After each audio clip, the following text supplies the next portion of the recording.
muy grande y es muy difícil abandonar la ilusión, ¿no? Bien, vamos a seguir charlando de esto porque tenía otras cosas para poner sobre la mesa para el diálogo, más allá del tema tiempo, ¿no? El tema de el cambio de eje, cómo cambió y con la dureza con la que cambió la discusión de la agenda política, o por lo menos cómo lo está planteando Milei hasta ahora, y el factor Macri que nos queda pendiente para dentro de un rato. Vamos a recibir ahora a Mercedes Marcó del Pont, licenciada en Economía, ex titular de la FIP, ex titular del Banco Central. Mercedes, Andrea Recupero te saluda, acá en la 530, con Luis Brustein. ¿Qué tal? ¿Cómo les va? Hola Andrea, hola Luis. Hola, ¿qué tal? Un placer. ¿Cómo andan? El placer también es nuestro. Muchísimas gracias, como siempre, Mercedes, por querer hablar con nosotros.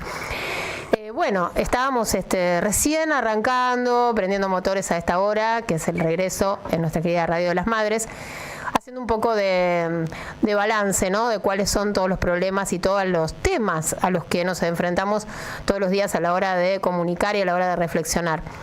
Y por supuesto, Mercedes, vamos a hablar de economía, pero queremos preguntarte sobre el anuncio, ¿no? De la disolución de la FIP y la creación de una nueva agencia, podríamos decir una vieja nueva agencia, como hace un poco Milei, y en esta ocasión con la excusa de ahorrar sueldos. Y eso ya nos genera a nosotros un montón de preguntas, pero bueno, queremos saber cuál es tu opinión, tu mirada sobre esta decisión que tomó La Libertad Avanza. Bueno, yo creo que esta decisión es absolutamente coherente con todas las medidas que ha venido tomando este gobierno desde que asumió, desde el desmantelamiento de las capacidades estatales. Uh-huh. De las capacidades estatales no solamente para regular, controlar, fiscalizar, como sería este caso puntual en la FIP, sino obviamente de lo que son casi la obligación constitucional que tienen de brindar servicios de educación, servicios de salud. Entonces, a mí me parece que hay que poner el contexto de un presidente que ha planteado y ha dicho sin sonrojarse que los impuestos son un robo, que aquellos que fugan en Argentina, los fugadores, son héroes, y de decisiones que además que ha venido adoptando de ir armando un sistema tributario a favor de los ricos, ¿sí? Le baja los impuestos a los ricos y se los mantiene al resto. De un gobierno donde ya la aduana ha eliminado prácticamente todos los precios de referencia que nosotros habíamos que ya había sacado del macrismo, ¿sí? Y que nosotros habíamos restaurado para controlar todas las maniobras y los mecanismos sobre su facturación.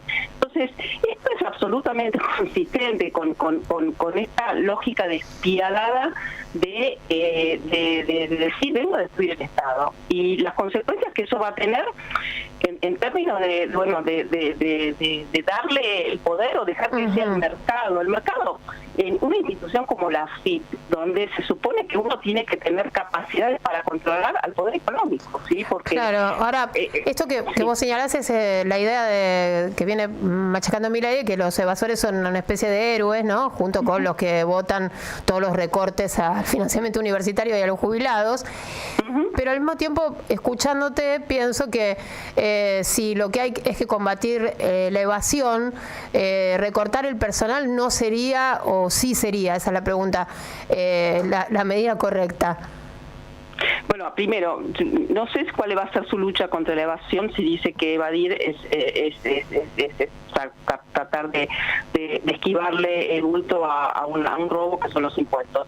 Pero obviamente que esto afecta las capacidades estatales para fiscalizar, y no solo porque uno podría discutir cuál es el número óptimo de personal que tiene que tener un organismo con la FIP. Lo que no se puede, la crueldad con que están planteando y con la verdad, con el cinismo que están planteando, que hacen un bien por dejar a más de 3.000 trabajadores y trabajadoras, que hay que ver si lo pueden materializar.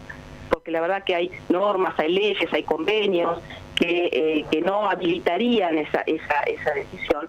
Pero acá no hay una discusión de quiero hacer una AFIP más una agencia más eficiente para controlar a los evasores, para regular mejor el comercio exterior, o para hacer una estructura tributaria más redistributiva, más progresiva. Es todo lo contrario, ¿no? Es relajar controles, para lo cual entonces ya no importa si son los 3.000 últimos que entraron, si no son los que se tienen que jubilar, no importan los perfiles profesionales que se requieren, ¿no? Porque la verdad que la AFIP es un organismo que tiene una capacidad en términos de cuadros técnicos, de cuadros profesionales y también de capacidades tecnológicas, ¿sí? Recordemos que en medio de la pandemia, de la noche, en menos de 2 meses, la AFIP, justamente por tener esas capacidades tecnológicas y ese acervo de personal y ese acervo de información, pudo pagarle el salario a más de 3 millones de trabajadores y trabajadoras por el ATP. ¿Sí? La AFIP pudo implementar contra todos los pronósticos que no me el aporte solidario, o sea, lo que se llamó el impuesto a los ricos, pero un aporte solidario extraordinario durante la pandemia, y se cobró y se recaudó de manera más progresiva, que es cobrarle al segmento más concentrado de riqueza en la Argentina. Entonces, la verdad es que acá se está mezclando, siempre se trata de estigmatizar. Uno ya podría discutir si realmente los sueldos de las cabezas políticas, ¿sí? Tienen que, porque además yo me lo cuestioné en su momento, de hecho nosotros nos bajamos un poco el coeficiente de ese aporte que tiene la cuenta de generalización, porque ¿por qué la autoridad política de la AFIP tiene que estar tan despareja respecto a un ministro, una ministra, ¿no? Del resto del gabinete nacional? Entonces, eso uno lo puede discutir, pero que hay que pagar buenos salarios y que tienen que tener muchas capacidades y perfiles profesionales para lidiar acá con los instrumentos y mecanismos más sofisticados que tiene el poder económico para no pagar impuestos. Claro, vos en alguna ocasión te habías referido a eso, ¿no? Comentando cómo había un montón de profesionales que se dedicaban a eso, especialistas en que sus clientes se evadan, ¿no? Pero es que sí, nosotros tuvimos que obviamente que tiene que ser las administraciones tributarias, y esto es una discusión que se da a nivel global, porque con la globalización, con la digitalización, con todo lo que se han generado estas zonas grises para que los ricos eludan el pago de los impuestos, esta es una discusión que a nivel de la OCDE se está diciendo, bueno, tiene que haber un impuesto mínimo que tiene que pagar todos sí o sí los sectores de mayores ingresos, cómo se fortalecen esas capacidades tributarias, cómo se intercambia información para que realmente a nivel global se pueda tener bien localizado dónde se genera la riqueza y dónde se grava la riqueza. Todas estas discusiones que como en esto, como en tantas cosas, este gobierno va a contramano de lo que está pasando en el mundo, ¿sí? El mundo está volviendo ahora, después de un neoliberalismo salvaje, a replantearse el rol del Estado y la necesidad de que el Estado intervenga, oriente el proceso, garantice la generación de inversiones dentro de los territorios, que se generen empleos de calidad, que se avance en el proceso de industrialización. Hay política industrial, volvió la política industrial a pleno, pero no solamente en los países desarrollados, en Estados Unidos, en Europa, sino también en muchos países en desarrollo. Y este gobierno plantea un régimen de promoción de inversiones, dice vengan a llevarse todos los recursos naturales y no le pedimos nada a cambio. Entonces, Andrea, creo que la discusión es más global de lo que es el núcleo duro de este gobierno libertario que busca despartizar el Estado nacional y las capacidades estatales. Ahora, Mercedes, también el otro problema es que cayó mucho la recaudación, ¿no es cierto? Pero la caída de la recaudación es producto del proceso recesivo que dio este gobierno, ¿sí? A ver, cuando uno mira otras experiencias de ensayo neoliberal, de experimentos neoliberales como este, y mira desde lo ocurrido en la dictadura, como en el menemismo, como en el gobierno de Macri, en general, las crisis recesivas se producían un poco como consecuencia de la explosión de los modelos, de las fallas de esos modelos. Este gobierno generó la recesión de movida. Este gobierno tomó decisiones como esa de devaluación salvaje, como esa desregulación, como la apertura, etcétera, para generar esta caída en los niveles de actividad y de ingresos de la población. bueno, obviamente que si se implementan estas políticas, la actividad económica cae, por lo tanto caen los impuestos asociados a la actividad económica, y caen además, van a caer porque ahora con el blanqueo dieron un changüí a los ricos para que paguen todo adelantado, pero eso va a significar desfinanciamiento en los próximos años. Cae además porque le bajan los impuestos, o sea, el impuesto a los bienes personales, que es el impuesto más progresivo que tiene la Argentina, se lo han reducido sensiblemente. Entonces, es una lógica realmente perversa, que va de la mano de este ajuste fiscal, de este ajuste del gasto público, que bueno, que lo estamos viendo todos los días, lo estamos viendo claramente con el financiamiento de la educación pública, pero de todos los derechos adquiridos que se supone que tiene que preservar y proteger el Estado Nacional, ¿no? Sí, lo que pasa en la FIP está relacionado directamente con lo que pasa en la educación, en la salud y en todo lo demás, ¿no? Exactamente, por eso yo creo que, hay que ver cómo decanta esto, pero a mí no me sorprende, porque es absolutamente coherente con la perversidad en términos de desmantelar.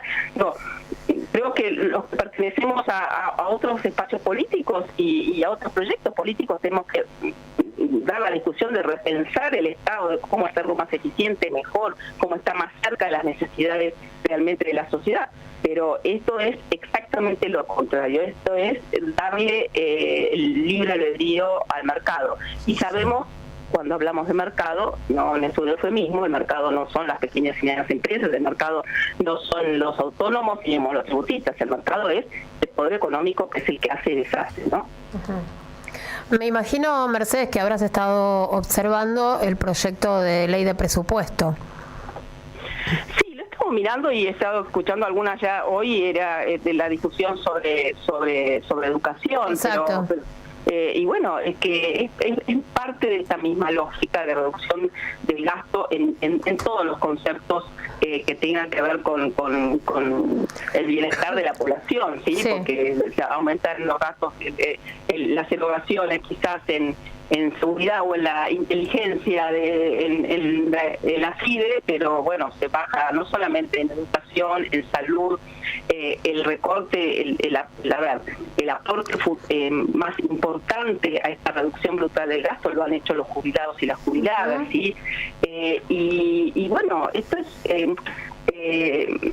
yo creo que hay que tener claro que esta es la naturaleza y es el espíritu de este gobierno, que es una mezcla de neoliberalismo y derecha, pero mucho más agresivo y mucho más acelerado de lo que ha ocurrido en otras experiencias anteriores. E insisto, también me parece que es importante contextualizarlo a lo que está pasando a nivel global, ¿sí? El meleísmo se dio en el momento donde el mundo iba hacia esa globalización, esa apertura, el consenso de Washington, todos hablaban el mismo idioma. Bueno, este gobierno habla un idioma que va a contrapelo de lo que se está discutiendo hoy en los países centrales y en los países que aspiran al desarrollo y a la inclusión social, ¿no? Sí. Y en ese marco, entonces, ¿cómo observás la relación que mantiene en este momento el gobierno con el Fondo Monetario? Sí, el Fondo Monetario, al Fondo Monetario lo único que le interesa es cobrar, ¿no? Entonces, el Fondo Monetario está mirando el ajuste, porque es parte de su manual y de su Biblia, el ajuste fiscal. En eso no han modificado absolutamente nada a lo largo de su historia, de generar los pesos necesarios para que puedan pagar a los acreedores, empezando por el mismo fondo, pero también a los acreedores privados. Acá tenemos un problemilla, que por más que generen los pesos descuartizando el Estado y bajando el gasto con este ajuste brutal, faltan los dólares. Entonces, yo creo que el fondo está ahí atento a que se mandó ya esa gran macana de haberle prestado 45.000 millones de dólares a Macri, que es parte del peso de la deuda que tenemos que enfrentar en los próximos años, que esos dólares se utilizaron para la fuga de capitales en la Argentina, y otra vez otra no. Entonces, por más que ellos están apostando a Trump, que están apostando a que están haciendo el ajuste más alto de la historia. Yo creo que, y más allá de los abrazos de Georgieva y de qué bien que van, están con dudas, que son las dudas que tienen hoy, no ya los economistas heterodoxos, sino también el mercado acerca de la sostenibilidad de este esquema, ¿no? Uh-huh. Bueno, están entusiasmados, ¿no, Luis, con esa plata que quieren, que van a recibir del BID, del Banco Mundial, bueno, y con las declaraciones que hizo hoy Caputo, que dijo que con Georgieva está muy alineado. Sí. Pero bueno, tienen que, pero la plata no aparece, ¿sí? Cuando uno mira los números del balance del Banco Central, de lo que está pasando todos los meses desde que asumió el gobierno, no está apareciendo la inversión de riesgo, no está apareciendo tampoco demasiado capital especulativo. El riesgo país bajó, pero tiene un piso. Hay bicicleta, claro que hay bicicleta porque están manteniendo esta ficción de brecha cambiaria y de una pauta evaluatoria que está afectando seriamente a la actividad productiva, porque la verdad que con el shock inflacionario que generaron ya se comió la devaluación inicial, y la verdad que el sector agropecuario, muchas zonas del agro argentino, las economías regionales están complicadas, la industria está complicada, no solamente por la apreciación cambiaria, sino porque están bajando aranceles y están desprotegiendo absolutamente el trabajo nacional. Es decir, es lo mismo, esa apertura comercial, esa apreciación, ¿no? Y no es endeudamiento, y esto es una diferencia quizás de otras etapas, como la más reciente del macrismo, porque ya la cuenta se la gastó toda Macri, entonces Argentina no tiene acceso al mercado financiero internacional, ¿sí? Entonces, por eso que no han podido tomar deuda y por eso que están aquí tratando de... Sí. Mercedes, no, porque ahora anunció que entre el BID y el Banco Mundial le iban a otorgar 8.800 millones de dólares.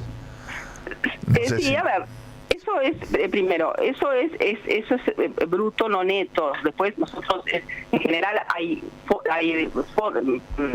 préstamos que ya se le dio a la Argentina que hay que devolver. Claro. Entonces, en términos netos, con toda la furia, si ese es el monto, podrán ser 1.000, 2.000 millones de dólares, que además no se desembolsan toda una vez, sino en función de los proyectos, ¿no? O sea que, a ver, que el presidente del BID actual Wolfgang, está muy alineado con este pensamiento neoliberal, es así, pero también hay límites.